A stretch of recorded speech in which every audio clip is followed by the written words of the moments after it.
guys, we're getting ready to walk into the room. Here is even.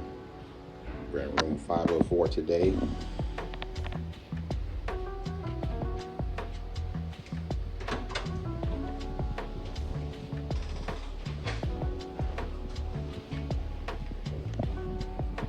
So we're walking into the room.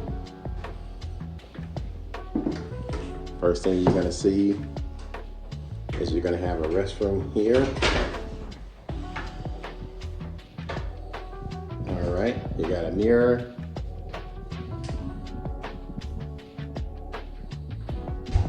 You have the toilet. You got a nice sliding shower.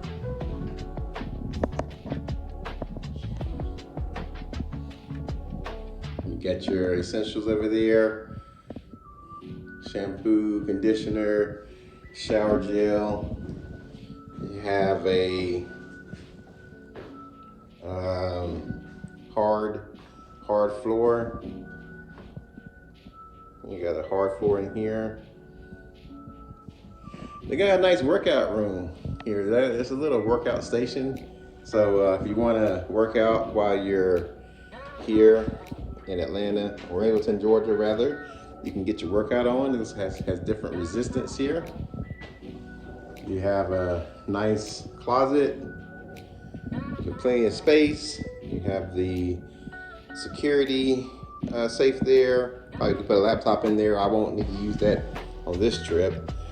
Have a seat, piece of artwork here. Looks like you might be able to write on this artwork. They have a dry erase marker there, so I think you can write on there and like keep your reps for your workout. You have a TV, pretty good sized TV. I would say it's probably maybe a 50-inch or so. You're gonna have your laptop, nice view of 75 Cumberland. You're gonna have it tells you to sleep well and dream big. Got a nice king size bed, it looks like. And a large mirror, and down there you have another exercise area where you can do some yoga. You got the exercise ball and a cell phone. So like I say, it's pretty clean, very new. I think it's gonna be great for our weekend trip that we're taking, going to another concert, this time down here, and also down here in Cumberland. This is the view, as you can see. You see Highway 75. Yes, should be pretty cool. Well, if you like this video, I will do a review of the place overall later on. Until then, talk to you later.